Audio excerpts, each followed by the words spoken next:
Bonjour à tous, nouvelle petite vidéo aujourd'hui. On va avoir une vidéo de suspension. Alors la suspension, c'est un exercice qui a plusieurs utilités, notamment relâchement du bas du dos, mais aussi chez la femme un étirement du périnée parce qu'on va chercher une grande flexion, ce qu'on ne fait plus jamais au quotidien.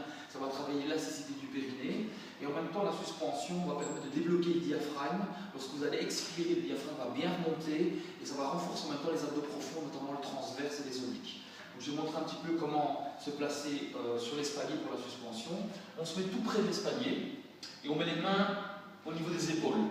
Okay, les genoux viennent contre l'espalier, les pieds partent dans le bassin. Et en expirant, on se laisse aller dans le vide. Si vous voulez travailler de manière de détendre, le laisser aller, la décontraction, vous laissez aller la tête entre les deux épaules. Vous laissez décontracter. Okay, si vous voulez travailler, au contraire, le placement des épaules, vous allez sortir la tête des épaules et là, les omoplates se placent en sonnette interne. Très intéressant, par exemple, pour la rééducation des épaules ou pour l'apprentissage des tractions chez les garçons. Souvent, la difficile, quand on fait les tractions, on a la tête en front, on met les épaules. Ça va permettre vraiment d'avoir un bon dégagement au niveau de la tête. Okay, et puis, une fois qu'on est dans la posture, on contracte le périnée, on expire profondément, on rentre le ventre à fond.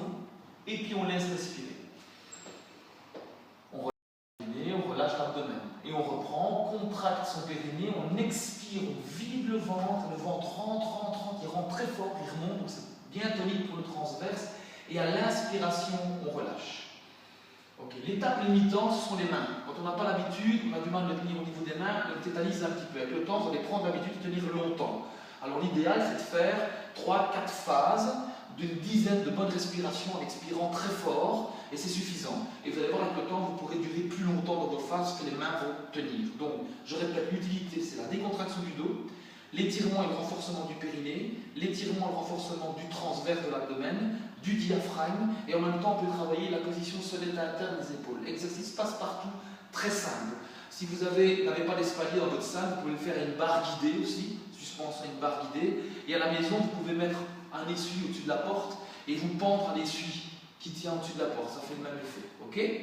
Voilà. Merci à tous. C'était Sandro Zata pour la méthode de Gasquet. La prochaine vidéo dans quelques semaines. Merci. Au revoir.